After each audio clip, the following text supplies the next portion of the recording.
So hey guys, I was perusing on Facebook today, and I just realized something interesting. No one seems to understand what democratic socialism means, so I'm going to try to explain it for you. What democratic socialism means is not communism and not pure socialism.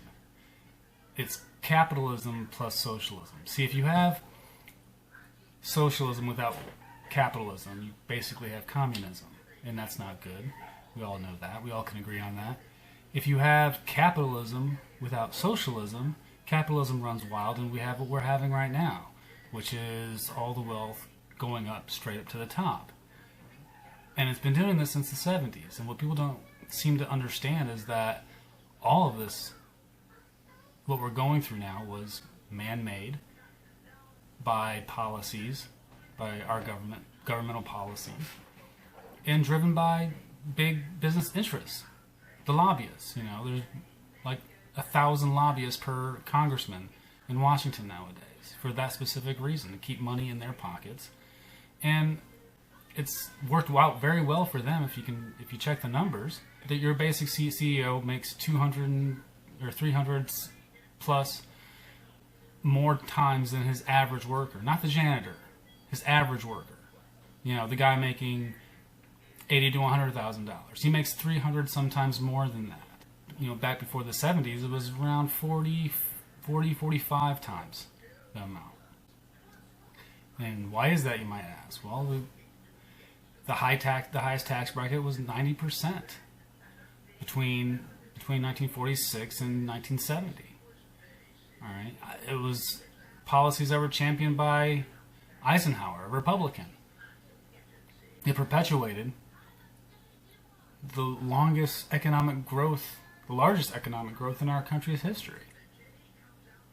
Granted, it came on the heels of the Industrial Revolution, but those policies were put in place for a reason, to promote the general welfare of the country, like it says in the Constitution.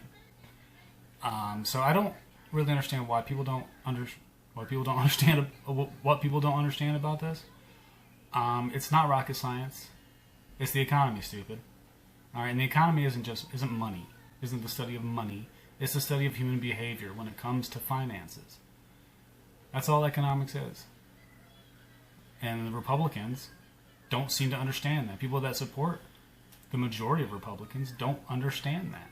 There's people still out there that think the Fed was designed to be a corrupt entity. It wasn't designed to be a corrupt entity.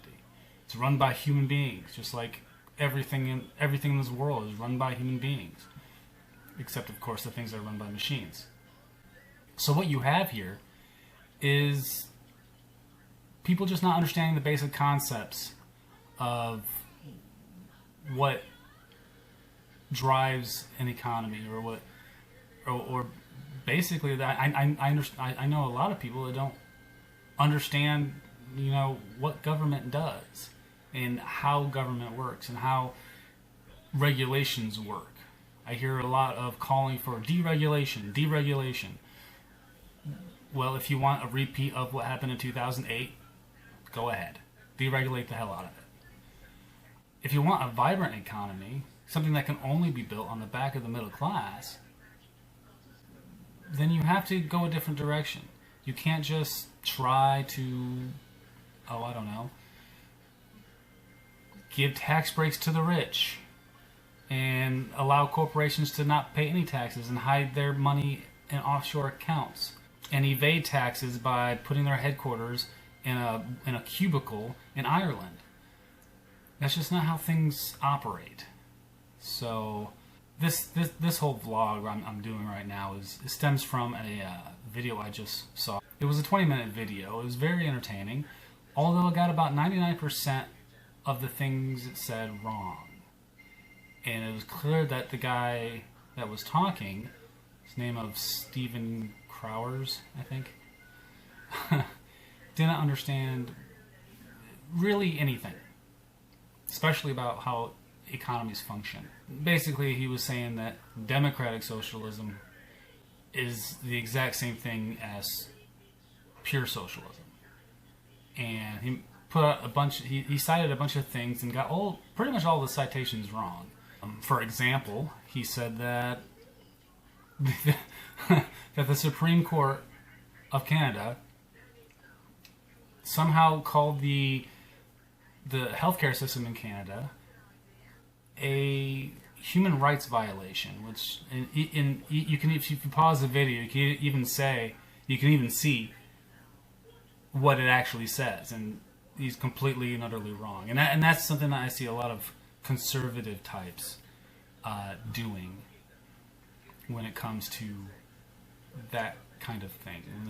When they want to try to make a point, they really don't look at what they're doing.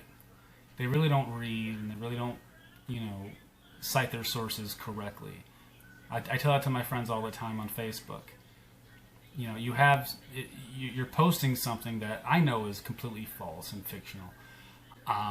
So a lot of times I'll just simply type, "Will you please cite your source? I would like to read that." And then they call me names, and yes, I'm talking to you, Martin. So take it with a grain of salt, I guess. It's fun to argue with people that don't understand what they're talking about, because it makes you the winner. It makes you the winner pretty much everything you say. So, but I'm interested to hear everyone's thoughts. If you have some actual intelligent conversation that you want to engage with me in, I'm open to everything. This is my first vlog. I'm probably gonna make a video debunking that video that I watched that kind of made me do this. So, well, we'll see, and I'll see you next time.